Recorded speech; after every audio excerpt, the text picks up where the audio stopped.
అనగనగా కనకపురి అనే ఒక గ్రామంలో రామయ్య అనే ఒక నిరుపేద ఉండేవాడు. రామయ్య అడవికి వెళ్లి ఎండుకట్టెలు కొట్టి వాటిని ఊరిలో అమ్మి వచ్చిన సొమ్ముతో పొట్టా పోషించుకునేవాడు.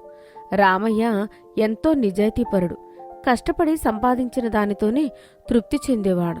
కాని గౌరమ్మ మాత్రం తమ దారిద్ర్యం గురించి తరచూ బాధపడుతూ ఉండేది. ఒకరోజు రాత్రి ఇంట్లో భోజనం సమయంలో, ఏమండి, ఇంకెన్నాళ్ళు మనం ఈ కష్టాలు పడాలి? పక్కింటి వాళ్ళని చూడండి, పట్టుబట్టలు కట్టుకుని రకరకాల పిండి వంటలు తింటూ ఎంత ఆనందంగా ఉన్నారో. మన రాత మాత్రం ఇలా ఏడ్చింది. కనీసం కడుపు నిండా తినడానికి ఆహారం కూడా దొరకని పరిస్థితి. గౌరీ, అలా ఎందుకు బాధపడతావు? ఆ భగవంతుడు మనకు ఆయురారోగ్యాలు ఇచ్చాడు, కష్టపడి పనిచేసే శక్తినిచ్చాడు. ఇదే 10,000. ఇతరుల సంపాదన చూసి మనం ఈర్ష్యపడకూడదు. మనకు ఉన్నంతలో తృప్తిగా బతకటంతోనే నిజమైన ఆనందం ఉంది. మీరు అలాగే చెప్తారు. తృప్తి, సంతోషం అని మాటలు చెప్తే కడుపు నిండదు కదా. ఈ పూటకి వండడానికి బియ్యం నిండుకున్నాయి. రేపు ఉదయం గంజి కాచుకోవడానికి కూడా నూకలు లేవు. దిగులు పడకు గౌరీ, రేపు ఉదయాన్నే అడవికి వెళ్తాను. మంచి ఎండుకట్టెలు దొరికితే అంగడిలో మంచి ధర పలుకుతుంది. రేపు మనకి కమ్మని భోజనం దొరుకుతుందిలే. మరుసటి రోజు ఉదయం రామయ్య గొడ్డలి భుజాన వేసుకుని అడవికి బయలుదేరాడు. దారి పొడవునా తన పేదరికం గురించి, భార్య మాటల గురించి ఆలోచిస్తూ వెళ్తున్నాడు. ఎండ మండుతోంది. రామయ్య చెట్లు నరుకుతున్నాడు. మధ్యాహ్నమయ్యేసరికి ఒక మోపు కట్టెలు సిద్ధం చేశాడు. ఆకలి బాగా వేస్తుండటంతో దగ్గరలో ఉన్న సెలయేటి గట్టున నీళ్లు తాగి కాసేపు చెట్టు కింద విశ్రమించాడు. పాపం గౌరమ్మ, ఆమె ఆశల్లో తప్పు లేదు. అందరిలాగే తను కూడా మంచి బట్టలు కట్టుకోవాలని, మంచిగా తినాలని కోరుకుంటుంది. కానీ నా సంపాదన దానికి సరిపోవడం లేదు. ఏదైనా అద్భుతం జరిగి నా కష్టాలు తీరిపోతే బాగుండు. అలా ఆలోచిస్తూ రామయ్య లేచి కట్టెల మోపును తలమీద పెట్టుకుని ఊరివైపు నడవడం మొదలుపెట్టాడు. ఊరి పొలిమేరలో ఉన్న ఒక మర్రి చెట్టు కిందికి రాగానే అతని కాలికి ఏదో తగిలినట్లు అనిపించింది. కింద చూస్తే ఒక తోలు సంచి పడి ఉంది. ఇదేమిటి? ఎవరో బాటసార్లు మర్చిపోయినట్టున్నారు. అప్పుడు రామయ్య ఆ సంచిని చేతిలోకి తీసుకున్నాడు. కుతూహలంతో సంచి మూతి విప్పి చూశాడు. అతని కళ్ళు జిగేలుమన్నాయి. ఆ సంచి నిండా బంగారు నాణాలు ఉన్నాయి. అమ్మో, ఎన్ని బంగారు నాణేలా! ఇవి ఎవరివో? పాపం, పోగొట్టుకున్నవారు ఎంత ఆవేదన చెందుతున్నారో. ఆ సమయంలో రామయ్య చుట్టూ చూశాడు. ఎవరూ కనిపించలేదు. ఆ సంచిని తీసుకుని గబగబా ఇంటికి వెళ్ళాడు. ఏమండి, ఇప్పుడే వచ్చారా? కట్టెలు అప్పుడే అమ్మేశారా? బియ్యం తెచ్చారా? గౌరీ, ముందు తలుపు వేయి, నీకు ఒక విషయం చూపించాలి. అప్పుడు రామయ్య కట్టెల మోపు కింద పడేసి తలుపులు గడియపెట్టి ఆ తోలు సంచిని గౌరమ్మ ముందు ఉంచాడు. ఏంటండి ఇది? ఎక్కడ దొరికింది? చూడు గౌరీ, ఇందులో ఏమున్నాయో. ఊరి దేవుడో, బంగారు నాణాలు! ఏమండి, ఇవి నిజమైనవేనా? మీకు ఎక్కడ దొరికాయి? ఊరి బయట మర్రి చెట్టు కింద దొరికాయి గౌరీ. ఎవరో పోగొట్టుకున్నారు. చూశారా, ఆ భగవంతుడు నా మొర ఆలకించాడు. మన కష్టాలు తీర్చడానికే ఈ సంపదను మనకు ప్రసాదించాడు. ఇక మనకు ఏ లోటు ఉండదు. మనం మంచి ఇల్లు నిర్మించుకోవచ్చు, పొలం కొనొచ్చు. మీరు ఇక కట్టెలు కొట్టే పని మానేయొచ్చు. గౌరీ, ఆశపడకు. ఇది మన సొమ్ము కాదు, ఎవరో పోగొట్టుకున్న సొమ్ము. ఇది దొంగతనం చేసినట్టే అవుతుంది. దొంగతనమని ఎందుకనుకుంటారు? మనం ఎవరి ఇంట్లోనూ చొరబడి దొంగిలించలేదు కదా. దారిలో దొరికింది. దొరికిన సొమ్ము మన అదృష్టం. ఇప్పుడు దీనిని తీసుకెళ్లి ఎవరికో ఇచ్చేస్తానంటే నేనొప్పుకోను. మన పేదరికం పోవాలంటే ఇదే మార్గం. గౌరీ, నీకు అర్థం కావడం లేదు. ధర్మం తప్పి సంపాదించిన కూడు మనకు వంట పట్టదు. ఈ ధనం పోగొట్టుకున్న వ్యక్తి ఎంత ఆవేదన చెందుతున్నాడో ఆలోచించు. ఒకవేళ అది ఏదైనా అవసరానికి దాచుకున్న డబ్బు అయితే, అది పోయిన బాధలో ఆ మనిషికి ఏదైనా అనార్థం జరిగితే ఆ పాపం మనకి చుట్టుకుంటుంది. నీతి న్యాయమని కూర్చుంటే మనం ఇలాగే పస్తులు ఉండాలి. మీ మంచితనం మనకు తిండి పెట్టదండి. గౌరీ, తాత్కాలిక సుఖం కోసం శాశ్వతమైన నిందను మోయలేను. ఈ డబ్బు ఎవరిదో కనుక్కొని వారికి ఇచ్చేస్తాను. ఇది నా నిర్ణయం. అలా రామయ్య మాటల్లోని నిజాయితీ, దృఢత్వం చూసి గౌరమ్మ మారు మాట్లాడలేకపోయింది. రామయ్య ఆ సంచిని తీసుకుని ఊరి మధ్యలో ఉన్న రచ్చబండ దగ్గరికి వెళ్ళాడు. ఆ ఊరిలో వడ్డీ వ్యాపారం చేసే ధర్మయ్య అనే షావుకారు గట్టిగా అరుస్తున్నాడు. అయ్యో, నా తలరాత! నా జీవితాంతం సంపాదించిన సొమ్ము పోయింది. వ్యాపారం కోసం పక్క ఊరి వెళ్ళి వస్తుండగా నా సంచి ఎక్కడో జారి పడిపోయింది. అందులో 100 బంగారు వరహాలు ఉన్నాయి. ఎవరైనా దాన్ని తెచ్చి ఇస్తే వారికి తగిన పారితోషకం ఇస్తాను. ఎవరైనా చూశారా? ధర్మయ్య గారు, నిదానించండి. ఎక్కడ పడిపోయిందో బాగా గుర్తు తెచ్చుకోండి. మన ఊరి జనాల్లో ఎవరికి దొరికినా తప్పకుండా తెచ్చి ఇస్తారు. ఇంకేం దొరుకుతుంది రాయుడు గారు? ఈ కాలంలో నిజాయితీ ఎక్కడుంది? ఎవరో ఒకరు ఖచ్చితంగా దాన్ని దాచేసుకొని ఉంటారు. అప్పుడే రామయ్య గుంపులో నుంచి ముందుకొచ్చాడు. అయ్యా ధర్మయ్య గారు, నమస్కారం. మీరు పోగొట్టుకున్న సంచి ఇదేనా? చూడండి. అప్పుడు రామయ్య తన చేతిలో ఉన్న తోలు సంచిని ధర్మయ్య ముందు ఉంచాడు. వెంటనే ఆ సంచిని లాక్కున్నాడు. ఆ, ఇదే నా సంచి. అమ్మయ్యా, దొరికింది. ఆ సమయంలో ధర్మయ్య సంచిని తెరచి నాణాలు లెక్కించడం మొదలుపెట్టాడు. లెక్కపెట్టి సంచి మూతి కట్టేశాడు. అతని ముఖంలో ఒక కుటిల ఆలోచన మెదిలింది. ఆ పేదవాడికి బహుమతి ఇవ్వడం ఎందుకు? ఎలాగైనా వీడిని మోసం చెయ్యాలి అనుకున్నాడు ధర్మయ్య. ఏమయ్యా ధర్మయ్య, నీ ధనం సరిగ్గా ఉందా? ఈ రామయ్య చాలా మంచివాడు కాబట్టి నీ సొమ్ము నీకు దక్కింది. నువ్వు చెప్పినట్లు అతనికి ఏదైనా బహుమతి ఇవ్వు. ఏమిటి బహుమతి? వీడికి బహుమతి ఇవ్వాలా? వీడు దొంగ. వీడిని బంధించండి. అయ్యా, అదే మాట. మీ సొమ్ము మీకు తెచ్చి ఇస్తే నన్ను దొంగ అంటున్నారు. అవును, నువ్వు దొంగవే. నా సంచిలో 100 బంగారు వరహాలు ఉన్నాయి. కాని ఇందులో ఇప్పుడు 50 వరహాలు మాత్రమే ఉన్నాయి. మిగిలిన 50 వరహాలు నువ్వే దొంగలించావు. పైన నాటకాలు ఆడుతున్నావా? మర్యాదగా మిగిలిన ధనమిచ్చేయి, లేకపోతే రాజభటులకు అప్పగిస్తాను. అయ్యా, నేను ఆ సంచిని తెరవనైనా లేదు. అది దొరకగానే నేరుగా ఇక్కడికి తెచ్చాను. నేను ఒక్క నాణెం కూడా తీసుకోలేదు. నా మీద నమ్మకం ఉంచండి. ధర్మయ్య, రామయ్య అలాంటి వాడు కాదు. అతను అబద్ధం చెప్పడు. నువ్వు పొరపాటు పడుతున్నావేమో.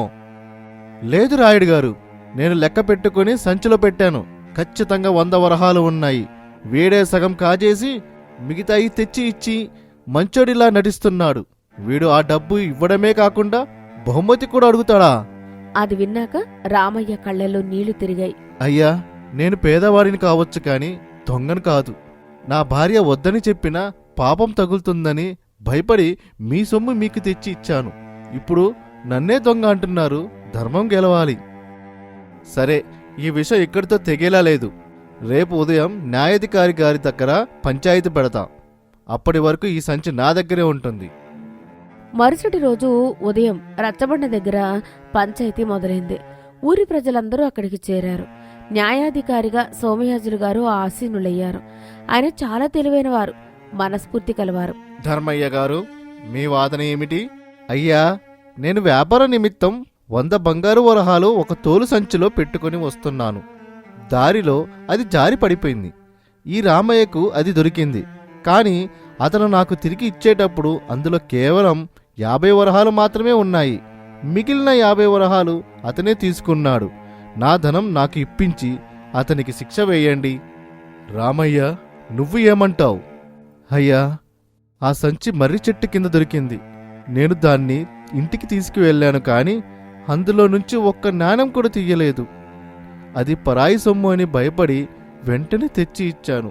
నేను నిర్దోషిని. సోమయాజులు రామయ్య భార్య గౌరమ్మను పిలిచి, గౌరమ్మ, నీ భర్త ఇంటికి సంచి తెచ్చినప్పుడు అందులో ఎన్ని నాణేలు ఉన్నాయో నీకు తెలుసా? అయ్యా, ఆయన సంచి తెరిచి చూపించారు. సంచి నిండా నాణేలున్నాయి. కాని మేము లెక్క పెట్టలేదు. ఆ సొమ్ము మనది కాదని ఆయన వెంటనే తీసుకునొచ్చేశారు. మాకు ఆకలి బాధలు ఉన్నా ఆయన నిజాయితీని వదులుకోలేదు. అది విన్నాక సోమయాజులు గారు రామయ్య, ధర్మయ్య కళ్ళలోకి తీక్షణంగా చూశారు. రామయ్య కళ్ళలో భయం, నిజాయితీ కనిపిస్తున్నాయి. ధర్మయ్య కళ్ళలో మాత్రం దురాశ, కపటం కనిపిస్తున్నాయి. సోమయాజులు గారికి విషయం అర్థమైంది. ధర్మయ్య బహుమతి ఇవ్వకుండా ఉండడానికి, పైగా రామయ్య దగ్గర నుంచి ఇంకా ధనం రాబట్టడానికి అబద్ధం చెబుతున్నాడు అని గ్రహించాడు. ఆయన ఒక ఉపాయం ఆలోచించారు. సరే, ఇద్దరి వాదనలు విన్నాను. ధర్మయ్య గారు, మీ సంచిలో ఖచ్చితంగా 100 వరహాలు ఉన్నాయా? అవునండి, అందులో ఎటువంటి సందేహం లేదు. నేను పక్కాగా లెక్క పెట్టి పెట్టాను. రామయ్య, నువ్వు ఆ సంచిలో నుంచి డబ్బు తీయలేదని ప్రమాణం చేసి చెప్పగలవా? మా దైవం సాక్షిగా చెప్తున్నానయ్యా, నేను చిల్లిగవ్వ కూడా తీయలేదు.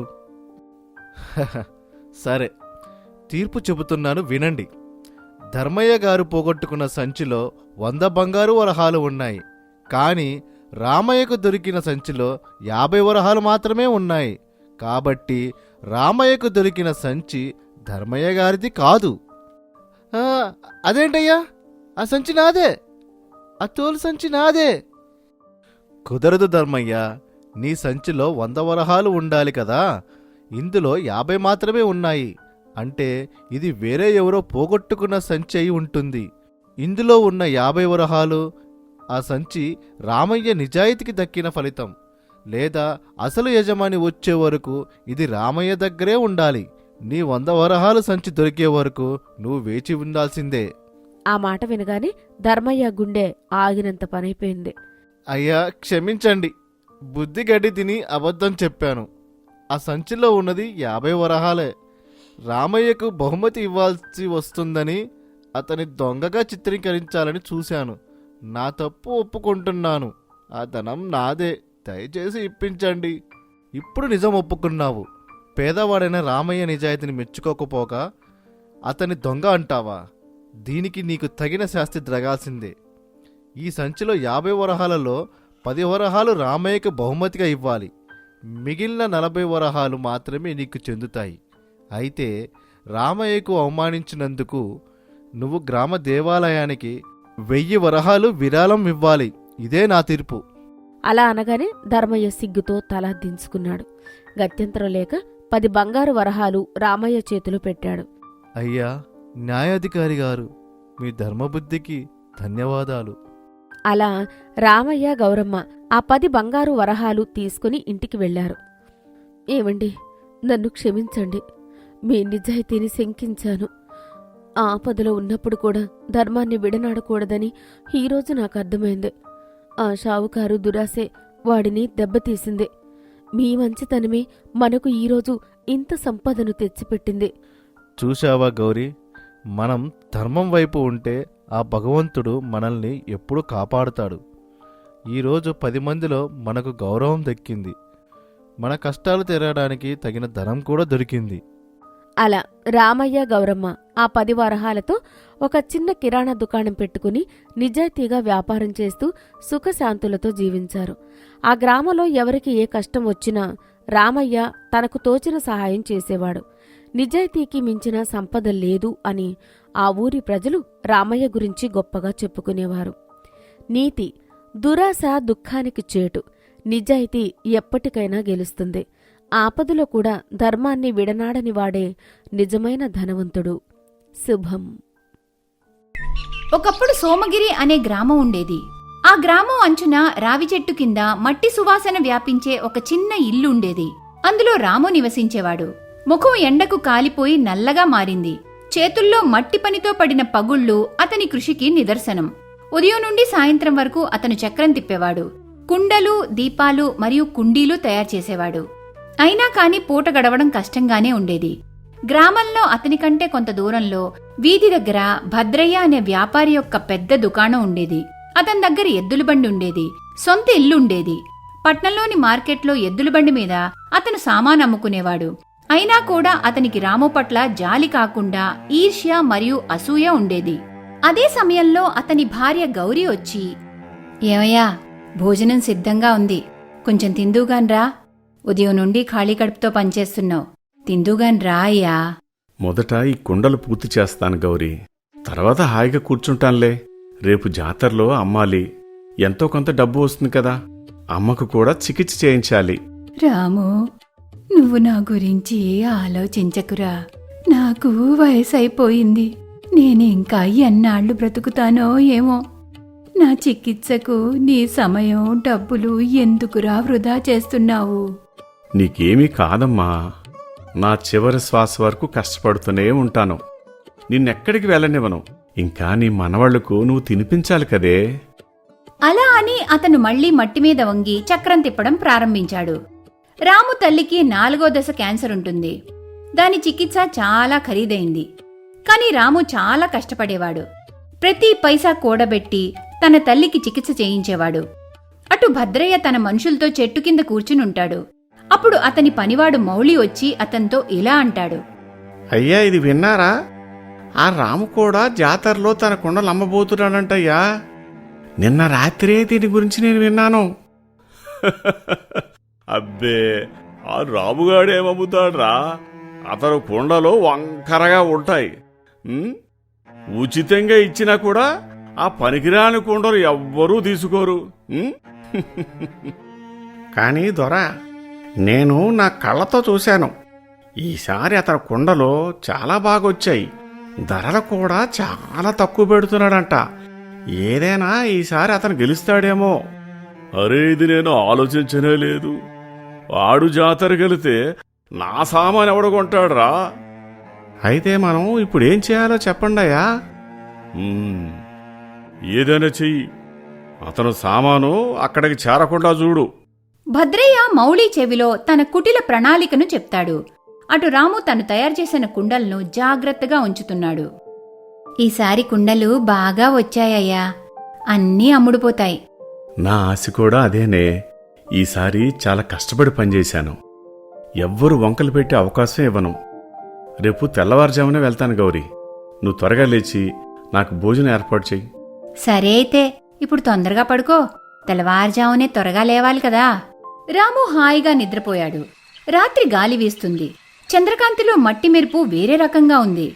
కాని ఆ రాత్రే భద్రయ్య మనిషి మౌళి రహస్యంగా రాము ఇంటి వెనక భాగానికొచ్చి 2 కుండలు పగలగొట్టాడు. మిగిలిన వాటిలో నీరు పోసి మట్టంతా పాడు చేస్తాడు. ఇప్పుడు చూద్దాం ఈ రాముగాడు రేపు జాతరకి ఎలా వెళ్తాడో. అయ్యా, మీరు చెప్పిన పని అయిపోయింది. రాము లేచి చూసేసరికి అతని ముఖం వాడిపోతుంది. అరే, ఇలా జరిగిందేంటి? గౌరీ, గౌరీ, బయటికి రా. అయ్యో భగవంతుడా, చేసిన పనంతా పాడైపోయింది. ఇదెలా జరిగింది? అయ్యో, నా కష్టం, 2 వారాల సంపాదన అంతా మట్టిలో కలిసిపోయింది గౌరీ. ఇప్పుడు ఏం చేయాలి? రేపు జాతరకి ఏం తీసుకెళ్ళాలి? సూతుంటే ఎవరో కావాలని ఇదంతా చేశారయ్యా. చూడు, కుండలు కూడా పగిలిపోయాయి. మనకు శత్రువులు ఎవరుంటారే? నేనెప్పుడు ఎవరితోనూ గొడవ పెట్టుకోలేదు. అది కాదయ్యా, మనం ఎవరితో తప్పు చేస్తేనే వారు మనతో తప్పు చేయాలని కాదు. కొన్నిసార్లు ప్రజల అసూయ కూడా మనతో తప్పు చేయిస్తుంది. భద్రయ్య ఇదంతా చెట్టు వెనక నుండి చూస్తున్నాడు. మనసులో చాలా సంతోషించాడు. కొన్ని గంటల తర్వాత రాము నేరుగా వీధికి చేరుకున్నాడు. అక్కడ భద్రయ్య గ్రామస్తులతో కూర్చుని కబుర్లు చెప్పుకుంటూ ఉంటాడు. భద్రం అన్నయ్య, ఎవరో వచ్చి రాత్రి నా కుండలన్నీ పగలగొట్టి వెళ్లారు. నేను చాలా నష్టపోయాను. కుండలమ్మి అమ్మకు మంచి ఆసుపత్రిలో వైద్యం చేపిద్దాం అనుకున్నాను. కాని నా శ్రమంతా వృధా అయిపోయింది. అరే, నీకు చాలా అన్యాయం జరిగింది రాము. కానీ మట్టి పని అంటేనే అలాంటిది. కొన్నిసార్లు మంచి, కొన్నిసార్లు చెడు జరుగుతుంది. అన్నయ్య, ఇదంతా అసూయతో ఎవరో కావాలనే చేశారేమో అనిపిస్తుంది. అసూయ? నీలాంటి పేదవాడి పైన ఎవరు అసూయ పడతారు? నీ దగ్గర ఏముందని? ఎల్లెళ్ళు, ఎల్లి కష్టపడు. భగవంతుడు అందరికీ మంచే చేస్తాడు. రాము మౌనంగా తిరిగొచ్చేశాడు. కాని రాము ఓటమిని ఒప్పుకోకూడదని నిర్ణయించుకున్నాడు. అతను నది ఒడ్డుకు వెళ్లాడు. కొత్త మట్టి తవ్వాడు. ఎద్దుల బండి వ్యాపారుల నుండి సహాయం అడిగాడు. పగలు రాత్రి పనిచేశాడు. అతను ఇలా కష్టపడ్డం గ్రామ పెద్ద ఒక బాబా చూశారు. ఒకరోజు వారు రాము దగ్గరకొచ్చి, బాబూ, నీలో చాలా నిజాయితీ ఉంది. నీ మనసు కూడా చాలా మంచిది. నువ్వు నిజాయితీగా ఉండు. ఇలానే కష్టపడు. భగవంతుడు నీ అదృష్టాన్ని తప్పకుండా మారుస్తాడు. అందరి కళ్ళు నీవైపే ఉండేలా చేస్తాడు. అవును బాబా, ఇప్పుడు కృషితో నా అదృష్టాన్ని మార్చుకుంటాను. గౌరీ కూడా ప్రతిరోజు అతనికి సహాయం చేయడం ప్రారంభించింది. ఇప్పుడు ఆమె స్వయంగా కుండలపై డిజైన్లు తయారు చేస్తుంది. రాము వాటిని మరింత అందంగా చేసేవాడు. ఒకరోజు గ్రామ మార్కెట్లో 2 వ్యాపారులు చేరుకున్నారు. భద్రయ్య కుండలు మెరుస్తున్నాయి, కానీ వాటిలో ప్రాణం లేదు. రాము కుండలు సాధారణంగా ఉన్నాయి, కానీ వాటిపై ఉన్న డిజైన్ మరియు నునుపు చాలా బాగుంది. అప్పుడు ఒక కస్టమర్ వచ్చి ఇలా అన్నాడు, అన్న, ఈ కుండలు చాలా బాగున్నాయి. ఎవరు తయారు చేశారు? మేమే స్వయంగా చేశాం. మీ కుండలు చాలా అందమైన డిజైన్స్తో పాటు నున్నగా చాలా దృఢంగా కూడా ఉన్నాయి. అవును, నా కుండలు కొనేవారు నిరాశ ఎప్పుడూ చెందకూడదని కోరుకుంటాను. చాలా కాలం నా వస్తువు వారి వద్ద ఉండాలి, ఎందుకంటే వారి డబ్బు కూడా కష్టార్జితమే కదా. మీరు ఎంతో ఆలోచిస్తున్నారు, చాలా ప్రశంసనీయం. లేకపోతే అందరూ తమ లాభం చూసుకుంటారు, కస్టమర్కు నష్టమైనా పర్లేదని.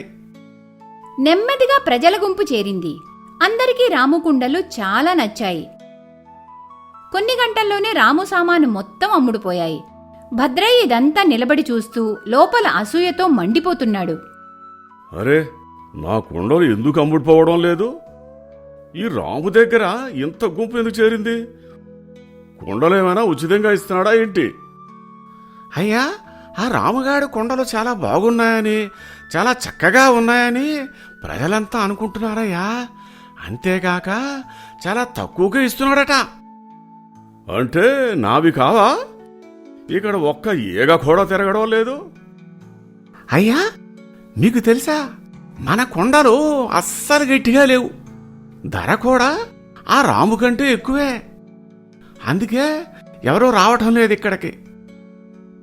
భద్రయ్య ముఖం పాలిపోయింది. అతను కోపంగా తన కుండల్ని తన్నేసి ముందుకు వెళ్ళిపోయాడు. ఆ రోజు రాముకు చాలా మంచి అమ్మకం జరిగింది. రాము ఇంట్లో ఆ రాత్రి దీపాలు వెలుగుతున్నాయి. అప్పుడు గౌరీ మాట్లాడుతూ, చూడయ్యా, ఈరోజు మొదటిసారి మన ఇల్లంతా వెలుగుతోంది. అవును గౌరీ, భగవంతుడు నా కష్టాన్ని చూశాడు. ఇక నేను రేపు అమ్మని ఋషికేశ్కి తీసుకెళ్తాను. అక్కడ చాలా చదువుకున్న డాక్టర్లున్నారని విన్నాను. ఆ భగవంతుడి దయ తెలిస్తే అమ్మకు వైద్యం కూడా అక్కడే చేపిస్తాను. ఆ భగవంతుడు తప్పకుండా మనకి మంచే చేస్తాడయ్యా. రాము తన తల్లిని ఋషికేశ్కి తీసుకెళ్లాడు. అక్కడ మంచి డాక్టర్కు చూపించాడు. అతని తల్లికి చికిత్స అక్కడే కొనసాగింది. అదే సమయంలో రాము మధ్య మధ్యలో గ్రామానికొచ్చి కుండలు తయారు చేసి అమ్మేవాడు. ఇప్పుడు దూర దూరాల నుండి ప్రజలు అతని కుండలు కొనడానికి వచ్చేవారు. ఒకరోజు ఒక యూట్యూబర్ కూడా అతని దగ్గరకొచ్చాడు. హాయ్ రాముగారు, నేను యూట్యూబర్ని. మీరు చాలా మంచి మంచి కొత్త డిజైన్లతో కుండలు తయారు చేస్తున్నారని విన్నాను. అందరికీ మీ కుండలు చాలా నచ్చుతున్నాయి. ఇదంతా భగవంతుని దయ సార్. ఆ యూట్యూబర్ రాము వీడియో యూట్యూబ్లో పెడతాడు. అది చూస్తుండగానే బాగా వైరల్ అవుతుంది. అతనికి పెద్ద పెద్ద ఆర్డర్లు రావడం ప్రారంభమవుతాయి. చూసావా గౌరీ, ఈరోజు మన దుకాణం ఎంత పెద్దదైందో. ఇదంతా నీ కృషయ్యా. నాకిప్పుడు ఏమీ అవసరం లేదు గౌరీ. భగవంతుని దయతో ఒక సొంత ఇల్లు వచ్చింది, పెద్ద దుకాణం, ఇంకా అమ్మకి వైద్యం కూడా బాగానే జరుగుతుంది. కానీ నాకు ఇప్పటివరకు తెలియట్లేదు, ఆ రాత్రి మన కుండలు ఎవరు పగలగొట్టారో. అప్పుడు తలుపు చప్పుడొస్తుంది. భద్రయ్య నిలబడున్నాడు, సిగ్గుతో మరియు బాధతో. రాము, తప్పు నా వల్లే జరిగింది. నీ దారిలో ముళ్ళు నేనే వేశాను. కాని నువ్వు మట్టిని కూడా బంగారంగా మార్చుకున్నావురా. రాము కొద్దిసేపు మౌనంగా ఉన్నాడు. ఆ తర్వాత ఇలా అన్నాడు, భద్రన్న, ఈ మట్టి మనకు పనిని నేర్పిస్తుంది. మనం ఎన్నిసార్లు పడిపోయినా ఏదో ఒక రూపంలో అది మనకు దారి చూపిస్తూనే ఉంటుంది. నువ్వు నీ తప్పు తెలుసుకున్నావు, అది చాలు. భద్రయ్య తలదించుకున్నాడు. మరుసటి ఉదయం సోమగిరి గ్రామ వీధిలో రాము మరియు భద్రయ్య ఇద్దరూ కలిసి కూర్చుని చక్రం తిప్పుతున్నారు. అక్కడి నుండి ఎవరు వెళ్లినా వారిని చూసి ఇలా అంటారు, చూడండి, మొదట ఎవరు అసూయ పడేవారు, ఇప్పుడు వారే కలిసి పనిచేస్తున్నారు. అదృష్టం ఎవరి చేతుల్లోనూ లేదు, కృషి మాత్రమే మన చేతుల్లో ఉంది. భద్రయ్య ఈ విషయం తెలుసుకున్నాడు. నిజం చెప్పావు రాము, మట్టితో పాటు అదృష్టం కూడా కుమ్మరి చేతుల్లోనే ఉంటుంది. నెమ్మదిగా చక్రం తిరుగుతూనే ఉంది. మట్టి ఆకారం తీసుకుంటూనే ఉంది. ఇద్దరు జీవితాలు కూడా కొత్త రూపంలో మారిపోయాయి. కథ నుండి నేర్చుకోవాల్సింది: కృషి మరియు నిజాయితీ ఎప్పుడూ ఫలిస్తాయి. అసూయ మరియు అడ్డంకులు తాత్కాలికమైనవి, కానీ సరైన మార్గంలో నడిచేవారు తప్పకుండా విజయం సాధిస్తారు.